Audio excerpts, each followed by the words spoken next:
Þegar þú siglir Skjálfanda í Þingeyjarsýslu margt að virða fyrir sér. Kinnafjöllin standa virðulegi vestri, í suðri sandur þar sem Skjálfandafljót og Laxá mæta flóanum, en eitt það athyglisverðasta sem sjá má í Skjálfanda eru húsin sem birtast í sjóndeildarhringnum. Eins og risin úr söltum sæ standa þau.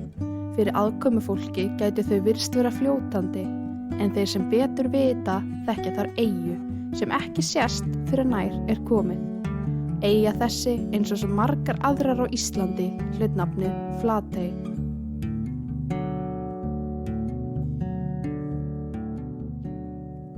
Velkomin í lífið í Flatey, samstarfsverkefni Þekkinganets Þingeyinga, Urðarbrunns og Þingeyjarsveitar.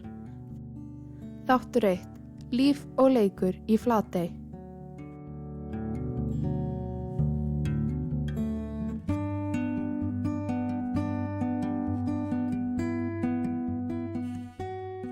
Flatey einstaklega falleg eyja.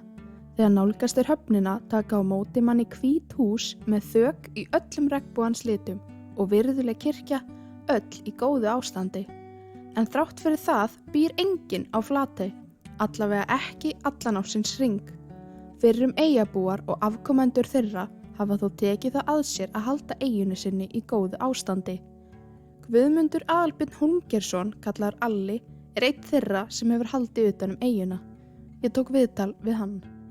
Þetta algjör perla. Já, ég trúi því. Og mann leiði alltaf vel á það, sko. Já, trúi því. Algjörlega ekki, það var ekkert sjónvarp og... Nei, akkurat. Náttúran var náttúran, sko. Algjörlega. Og hún var það sem maður leiði fyrir, sko. Og trúi því. Náttúrulega staður og allt þar. Mér var strax greinilegt hvað hann Alli elskaði við eyjuna sína. Náttúran, sko. Ég var forvitin hvernig æskan í Flatey hefði verið, svo ég ákvað að spyrja hann. Maður á svo fallega minningar. Já, trúi því. Af því að það var alltaf, sko, nóg við að vera. Já. Maður beið ekki eftir henni, maður fór út og mátti alltaf vera að því að koma inn og borða það. Við vissum einn, ég held sem var góð skipta, Hermann á Bjargi, hét hann. Við skutum á fundi og ákvaða að fara til hans og spyrja það hvernig hann vildi ekki vera með okkur í Nýssu. Akkurat. En þú sagði aldurinn 12, 10 og 8 ára, sko. Og við knúum dyra og stynjum upp erindinu og hann hélt það nú, myndi fara með okkur. Af því að árabót pappa, hann var upp á landi, sko. Akkurat. Þannig að hann var tiltæk, skilur við. Já.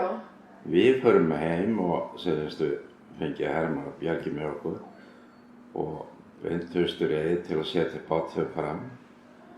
Og við fjórir setjumst undir ára, hann sest á bitaþóttana.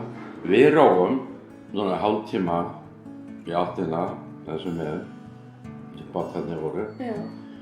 Við sjáum Nýssu til að byrja með svona svamla í yfirborðinu. Akkurat. Og róum bara að henni og hann býr sig undir að skota. En hún bara þarna, sko, hún kafar ekkert, svamlar bara í yfirborðinu. Og við höldum að róa hana þær.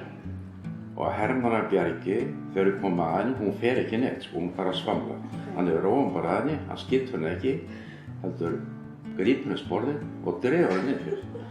Og þann brast í skellihlátur, mikill veiðimaður, mikill áhugaður allt, bæði skott og þess áttur og fisk. Já.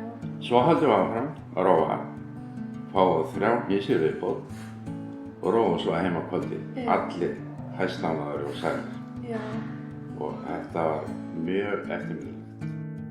Þessi saga gaf mér ákveðna innsýn inn í líf Flateyings. Þau virtust vera dugnaðar fólk frá ungum aldri. Þegar 3 strákum, sá yngsti þeirra 8 ára, leiddist á eyjunni, fóru þeir á hnísuveiðar og veiddu sér til matar. Eftir ég hefði talað við Alla þá bauðist mér tækifæri að tala við Hall Jóhannesson, en þó hann væri fæddur yfir í Fjörðum og hefði ekki flutt til Flateyjar fyrr en hann var 9 ára, talaði hann afskaplega fallega hana. Já, maður fann ekki fyrir nokkur einu slíku, sko. Nei, einmitt. Það voru alltaf fasta ferðir í land, sko. Nei, þetta var afskaplega gott að ala svolítið. Það var nóg á öllu. Já, var mikið félagslíf þarna á þessu tíma. Þetta voru svo margir þarna. Þarna talaði Hallur aðeins félagslífið í eyjunni, en við förum betur yfir það síðar. Fyrst skulum við hlusta aðeins á Elsu, eina af 6 systkinum alla. Það eru 12 ár á milli þeirra og er hún því töluvert yngri á árum byggðar á Flatey. Ég er náttúrulega svo ung og er bara ekkert að pæla í neinu. Ég man aldrei, ég voru vondveður og eitthvað svona, en ég er, sem ég segi, 10 ára þegar ég fer til Húsavíkur og fyrir þann aldur er maður ekkert að hugsa það. Maður sér það kannski eftir á, en það er ekkert sem ég man eftir sem mér hafa fundist erfið. Af því að maður gerði svo maður skemmtilega, líka eins og eða vorin, þá var farið með lömbin upp á Flateyjardal. Bara í bátum og maður fekk að fara með og þetta bara alveg ævintýri og ég safnaði mér í kassa svona sælgæti. Þau voru að gefa mér eitthvað, mólaði súkkulaði og setti ég í bóks og ég man svo eftir því að ég var bara að safna fyrir að ég var svona nesti þannig til þess að fara og svo var þeim hleypt á land og þær gengu bara sjálfalvar á Flateyjardalnum og svo var smala á haustin og farið með þeir í bátum út í eyju. Í ágúst þá var farið á sunnudögum svona ferður upp á Flateyjardal með nesti og í berjum og tíndum rosa mikið af berjum. Já. Og fóru kannski bara flestir úr eyjunni á nokkrum bátum í berjum og þetta var bara aðal tilbreytingin sem var. Það var búið til saft og sultur og svo borðaði maður þau meðan var ný. Já. Og svo náttúrulega annað á vorin sem var alltaf ævintýri, það var að tína kríeggin, sko. Já. Í síðasti maí byrjun júní. Það var æðislegt, en þær voru alltaf hættulega kríurnar og maður var alltaf með prík svona svo þær goggaðu ekki í mann. En það var tínt rosalega mikið af kríeggjum og ég man eftir þegar margir voru heima, að það var kannski bara í hádeginu eða það var bara fullur pottur og sett á borðið bara stórt vaskafat með kríeggjum og það hvarf. Já. Alveg. Þetta var svona vertíð að fara sem manni fannst svo gaman að tína egg. Kríuegg? Þetta kom mér á óvart, ég heyrði þetta fyrst. En eftir ég talaði við Gunnu og Freyju, Sigurpálsdætur, sem eru rúmlega 20 árum eldri en Elsa, var mér ljóst að þetta var einfaldlega hluti af því að vera Flateyingur. Hér er brot af viðtali mínu við þær. Gunnar, var þér ekki gaman að fara í kríegg? Jú, það var gaman að tína kríegg. Já. Jú. Fyrir utan það var ágætt að hafa líka gaman að borða þau. Já. Hvernig voru þau borðuð? Þau voru soðin. Já, voru þau þá limsoðin eða harðsoðin eða? Það fór eftir í hvað þau voru lengi í vatninu.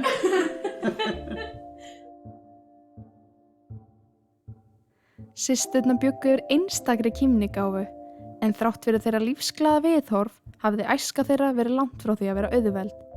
En við förum betur í það í næsta þætti. Nú skulum við halda áfram að hlusta á söguna kríurnar. Ég man eftir ömmu, hún fór út ömmu Helgu. Já. Hún hafði bleikdisk eða loka og skílu. Svo var hún ágætt því þær bara fóru gogguðu í pottinn. Gogguðu bara honi í bleikdiskin. Og hún slapp. Já, ég man eftir henni. Það er greinilegt að kynslóðabil höfðu engin áhrif á dugnað Flateyinga. En hvað með börnin? Hvernig var daglegt líf þeirra í Flatey? Já, það er brekku sem það renna sér, einhvern spör svona. En skauta íþróttin var alveg yfirgnæfandi þarna og afar skemmtileg, sko. Þess að ég náttúrulega tala sko. Og svakalega skemmtilegt á daginn og setja part dags að fara á skauta og í leiki. Já, þetta var þannig að fara á milli og leiki sér og hlusta á músík og þess aftar. Slagbolta. Slagbolta, Freyja. Já. Það var dálítið mikið. Kannski yfir, ég man það ekki. Jú, ég man aðeins eftir því. Svona yfir. Og veturnar var það bara að renna sér á skautum. Já. það var ég veist nú ekki hvernig á að segja frá því. Jú, Freyja segði frá skauti sem þú. Hvernig varstu? Sko, ef ég átti að komast á skauta þá var náttúrulega var eini skautað til sem að bróðir minn átti, hann var kominn að heiman, Já, fullorðinn. einmitt. Og hann átti skauta og annarkvört varði ég að vera á þeim skautum eða bara að vera að hanga heima. Það er hann að stígulum einhverjum. Og hann var með ábyggilega svona stóra fætur. Þetta voru skautaðin sem ég var. Ég fekk svona að vera með, ég er náttúrulega langt yngst þess að sagði og var kannski að leika með eldri krökkum og ég fekk að vera með því að ég var í stikkfrí, þannig að það var alltaf verið skjótt í rassinn á mér, ég var lítur og lengi að hlaupa og það var ekki svona stikkfrí bara, það var ekki þetta marka þó einhver næði mér sko. En ég mani því, fekk allavega að vera með. Já, lífið virðist hafa verið ljúft í Flatey. Krakkar léku sér eins og vera ber, þar sem hvorki örbirgð né aldursbil virtust hafa áhrif. Í næsta þætti lítum við aðeins betur inn í líf Flateyingsins og í hinn svokallaða gamla tíma. Hvernig breyttust lífsaðstæður íbúa Flateyjar á síðustu árunum? Komist að því í næsta þætti af lífið í Flatey. Og ég er svo margt sem að mamma tala aldrei Nei. Þetta er gamli tíminn, Einmitt. þegja og tala ekki Þetta er ekkert, liðin það tíma. var ekkert verið að tala gamla tíma. Nei, það er það sem er. Hann hefur ábyggilega ekki verið ánægjulegur. Nei, Bara fátækt og önd. já. Ég trú á.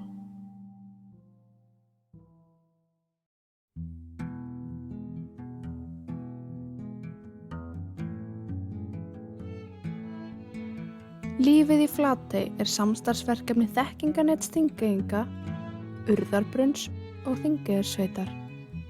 Viðmælendur eru Guðmundur Aðalbjörn Hólmgeirsson og Elsa Hólmgeirsdóttir frá Grund, Freyja Sigurpálsdóttir og Guðrún Sigurpálsdóttir frá Baldurshaga og Hallur Jóhannesson frá Neðribæ. Tónlist er fengin úr kvikmyndinni Af jörðu ertu komin og er eftir Framfara og Ósa á Borg. Hljóðvinnsla er eftir Pál Hlíðar Svavarsson og sjálf heiti ég Bjargey Ingólfsdóttir.